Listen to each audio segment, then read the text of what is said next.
with me today the executive director and a former police officer like me of an organization that is so important to the law enforcement profession that I wanted to bring her on to make sure that everyone out there understands how important this organization is. It's called the Concerns of Police Survivors.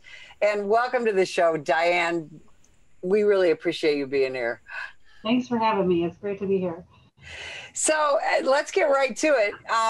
First and foremost, you were a police officer. How did you get involved in cops?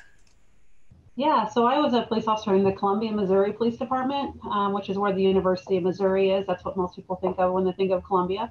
But yeah, I was a police officer there. And in 2005, we had went through, I was several years into my career at that point, and we had went through our whole career thinking that nothing, really was going to happen to us in Columbia, Missouri. We're a very rural, Midwest, safe community. And then the unthinkable happened. On January 10th, actually, we're coming up on the anniversary. On January 10th, a dear friend and coworker, her name is Molly Bowden, and she was stopping a car on a traffic stop. We think stopping him for speeding or something, fairly routine traffic offense. And he got out of the car and immediately started shooting at her, and she was not able to return fire. And then he stood over her and shot her multiple times. And she was fortunate enough, and we were fortunate enough that she was able to get some medical assistance. And for the next 30 days, we spent a lot of time preparing for what was about to happen, which was we lost Molly on February 10th of 2005. And losing a coworker in the line of duty, as I'm sure you're aware, is absolutely a life-changing experience. And our agency, was our first line of duty death, and we would have done anything for Molly's family, and we did as much as that we could do. And but one of the things that happened is about 9 or 10 months after Molly was killed, her dad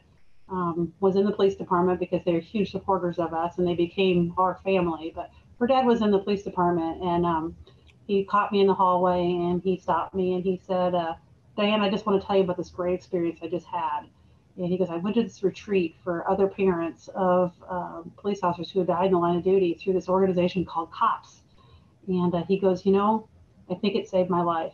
He said it was the first time I laughed again, or I was with other people that actually got and understood how painful a process was to not only lose your child, but to lose your child in such a public atmosphere, through in your community. And I remembered that. And so as I went through my career and I progressed, and I thought that I was going to go be a chief of police somewhere. I really thought that was my career goal. And as I was getting ready to make that transition, I started looking, and I found this advertisement on the IACP, the Chief of Police's website, and it talked about this organization called COPS, and I instantly went back to Dave Thomas, Molly's dad, and I thought, you know what, there's a reason I saw this ad. And I went down and talked to the founder of COPS, Susie Sawyer, amazing lady, and once you talk to her, there's no way you're ever going to tell her no, because she just got that huge personality. And I walked in the door, and I knew that I'd walked into my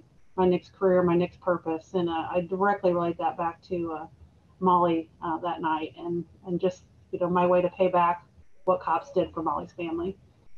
See, and that's the thing. And as you and I talked about off air, I told Molly's story in my officer survival classes for many, many years. And she was a lovely, talented young woman. She has a terrific family who continues to be involved. And that's the thing. When we lose an officer in the line of duty, we're very good in the law enforcement profession at honoring our dead, burying our dead. And then we all sort of go back to our lives to kind of lick our own wounds. And yet we leave behind these family members and friends who are left to struggle with this kind of very specific grief. And now in 2021, we talk a lot about police officer mental health, and it's not just for the officers, but also for their families. And that's what COPS does. Now, you have programs for parents, for spouses, for children, for coworkers. Talk a little bit about the things that you offer. Yeah, so the initial thing that we'll do is right after there's a loss, there'll be a chapter. We have 55 chapters around the country, and they'll respond and connect with that agency and then hopefully connect with that family very early on. So, as that spouse goes through that public funeral and their public grieving, they have somebody that's been there and done that before to help them through that process. So that's a really big piece of it. I said, then from there we have programs for them. It's from National Police Week and organizing them, being able to get to DC to see their officer's name being put on that memorial wall in DC. COPS is a big part of that. And then we turn around and have programs for all the different survivor types, from parents to siblings to spouses and kids and teens. And I can go on and on and on, but every type that you think of, we have a program for, where they're actually just brought together. And we found out early on the same concept that works in police departments, where if you put one peer with another peer that gets them and knows where they went through, you put them in the same room and they start to feel better. And we have a lot of programming for them. I'm going to give you a little secret.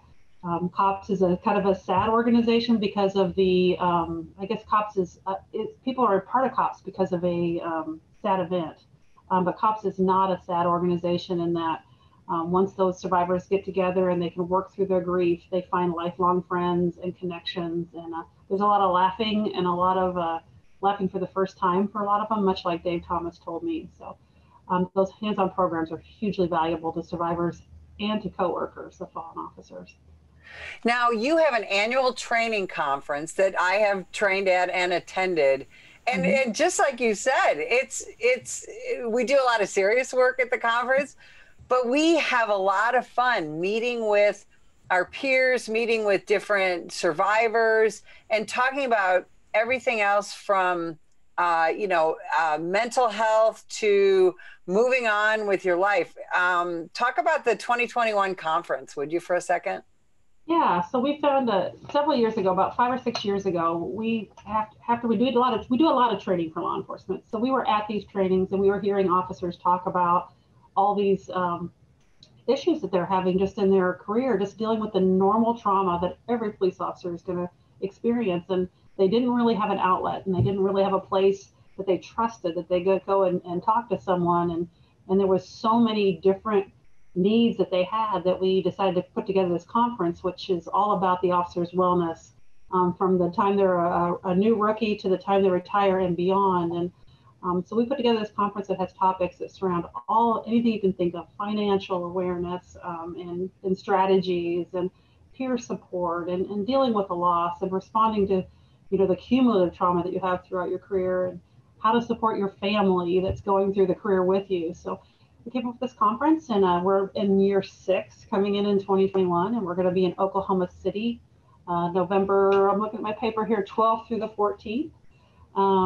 So yeah, we're super excited about it. It's really, every year it's grown, and we always bring, much like yourself, some great presenters that come in and just they're experts in the field, and we just facilitate it. We don't say we're the experts, we just facilitate, and logistics is what we do. So yeah. Now, one of the things that's unique to COPS is you do programming for kids. And sometimes when we're talking about a loss of a police officer, the kids, they get some attention at the funeral and things like that. And then that's kind of about it. And they're kind of left to go on with their life.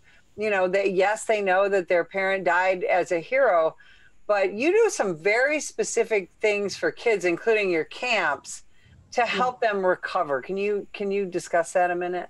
Yes, we do provide services for kids.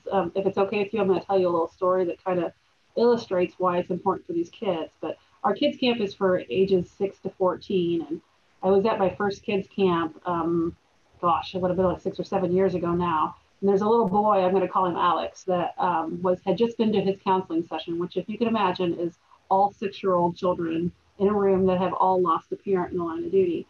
And they talk through the different things that kids at that age would want to talk through. But we were going to lunch, and he was walking alongside me. Actually, he was skipping because he was 6. I was walking, and I'm holding his hand a little bit here and there. And I turned to him and I said, Alex, I said, how's kids camp going for you so far? What do you like best about kids camp?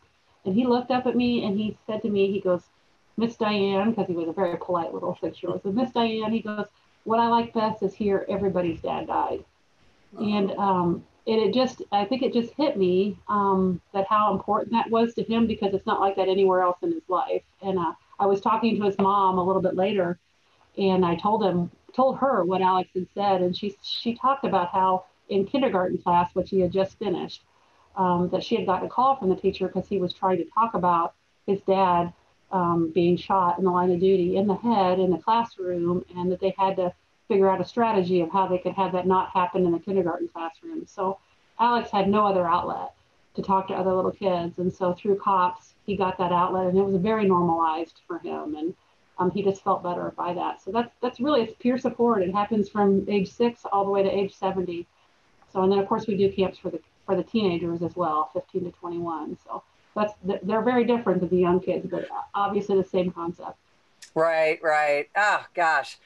And I tell you, COPS is also a huge part of National Police Week every May in Right. Washington, D.C. What do you do for the survivors who travel to D.C. to see their loved one's name put on that National Memorial Wall and spend a few days, again, with other survivors, with other police officers, honoring those we lost? What does COPS do?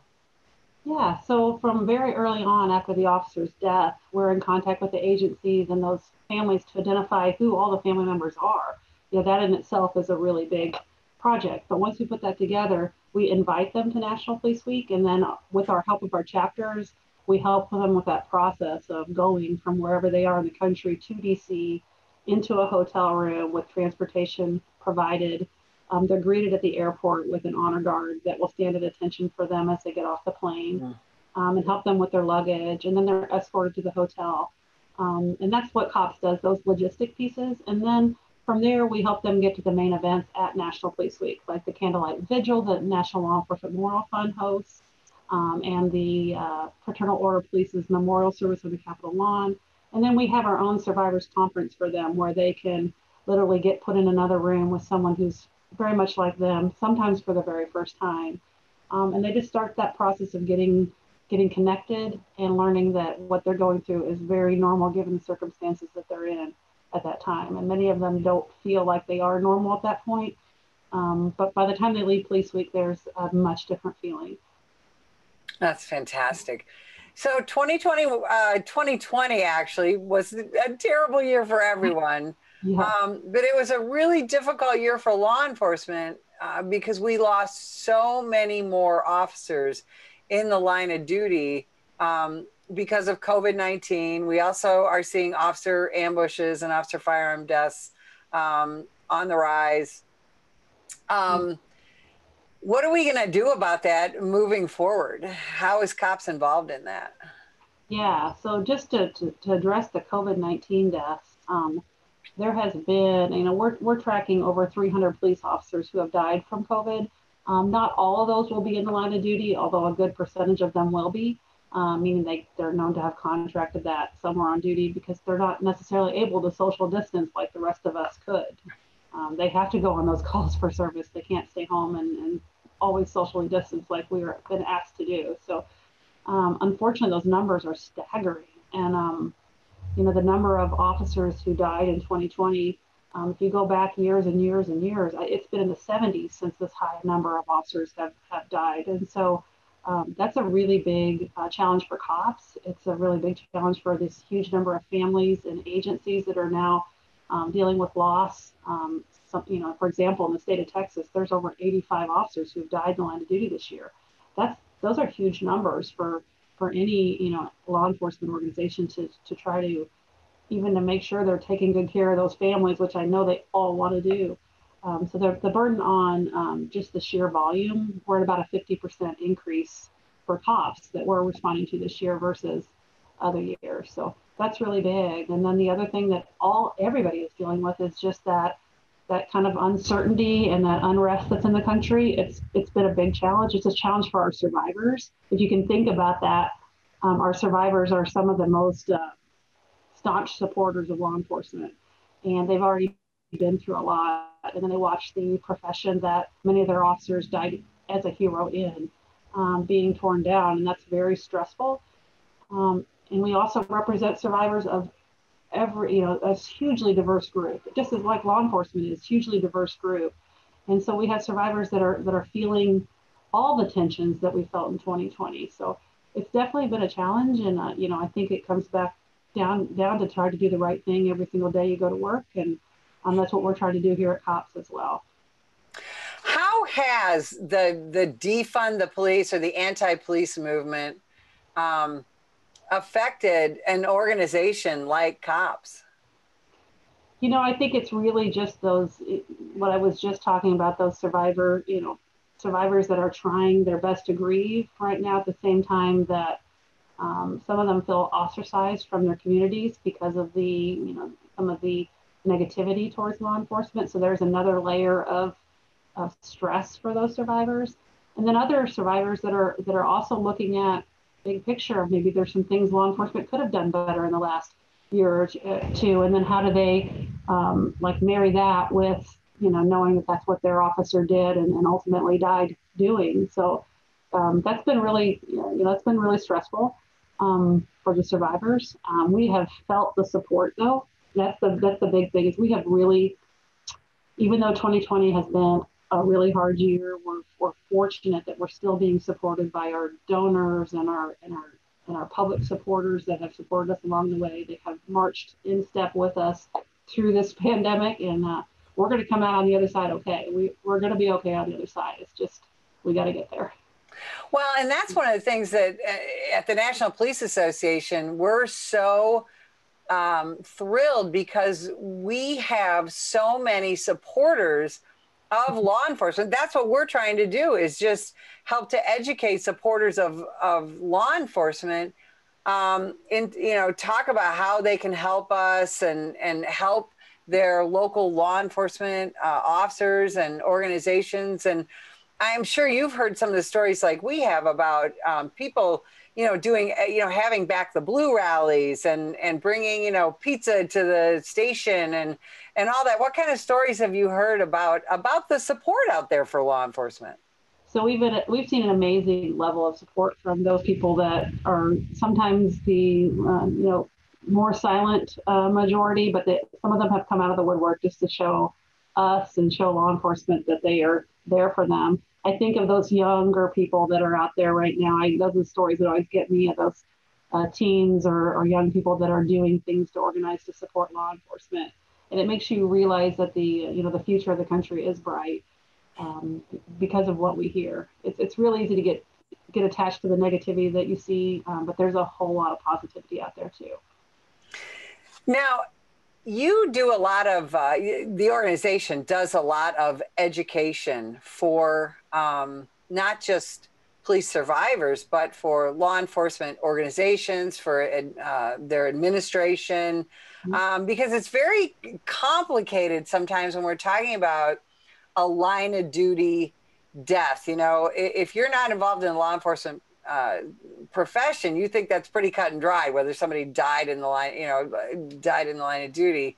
But there's a lot of bureaucracy, right? A lot of paperwork, a lot of hoops to jump through. Yeah. What kind of education does COPS provide to help organizations and municipalities, and of course survivors, navigate that whole complicated situation? Yeah, so that's a really great question. So we do a lot of training. Our training, our most important trainings are our signature trauma as a law enforcement training that we host all over the country. But we do that because we know how important it is that however the agency responds to that line of duty death directly affects the grief pattern and stuff that survivor is going to have. You can't make the situation go away, but you can certainly make it worse, right? And so we try to teach like a little bit on the front end of like, here's some potential strategies should you have one. Here's a better way to do it than this. So we do a lot of training for law enforcement on how to respond to a line of duty death, for not only for the family member survivors, but also for the coworkers who are often forgotten. So we spend a lot of time on that. We also will help any agency or survivor to apply for benefits that are out there. We have a grant from the Department of Justice that asks us to basically work with those survivors to, file for the public safety officer benefits and to assist in the education benefits that are out there. And then we provide a lot of our own benefits for survivors as well, scholarships and counseling paid for of those sort of things as well. So a lot of that they learn about through training, and the more the word we can get out there, the more easy it is for our chapters, who are the grassroots efforts that will respond when they go knocking on the agency's door after line of duty death. If that agency already knows about cops, it's a much smoother process than here's some stranger knocking on the door saying, I'm going to help you with your line of duty death. And you and I both know, having come from law enforcement, how that's received sometimes. So it's really important for them to know, like, ahead of time that, okay, this is legitimate and I really need this. So, yeah. Like you said in the beginning, this is not it's not a sad organization. It's very much an optimistic organization. And you know, and I can tell just from talking to you, you're a really optimistic person. And we really appreciate that. 2020 has taken a hit on me, but yes, I'm trying. It's taken a hit on all of us, Dianne. I'll tell you, we so appreciate you spending time with us. And where can people find out more information about Concerns of Police Survivors? Yeah, there's a lot of information about all of our different services on www.concernsofpolicesurvivors.org or .com, or any of those things you want to put there, you'll get to us. Yeah, go look at us on our Facebook pages or Instagram, LinkedIn. We're in all of those places that you would find yourself. And we'd love to hear from you. If you want to get involved, give us a call. Awesome. Thank you so much. And if you would like more information about the National Police Association, you can visit us at nationalpolice.org.